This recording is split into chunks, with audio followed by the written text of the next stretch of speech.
thing about working in the journalistic arena is that making sure that extensive research is without question of vital importance. For example, the Washington Post is one of the most esteemed newspapers in our country, but like all journalistic operations, they too make mistakes.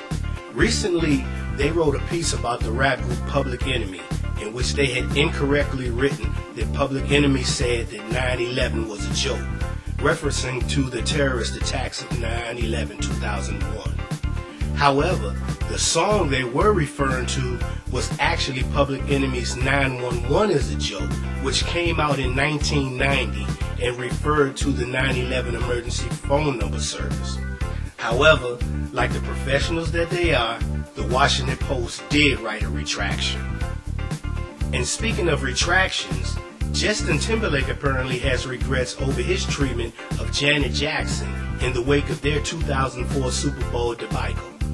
At the end of the duo's halftime performance, JT ripped open her jacket to reveal Janet's naked breast. Janet called it a wardrobe malfunction at the time.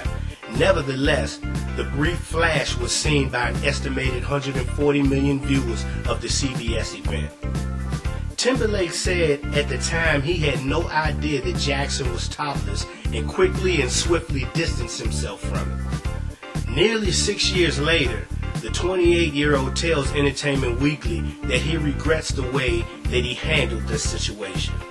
He stated how he wishes that he had supported Janet more. He isn't sorry that he apologized, but he wishes he had been there more for Janet.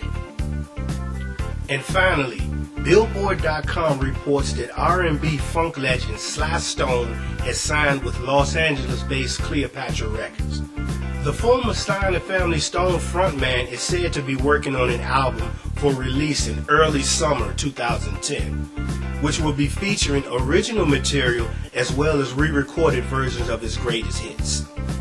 Cleopatra Records is distributed in the US and Canada by E1 Entertainment and is headed by founder CEO Brian Panera.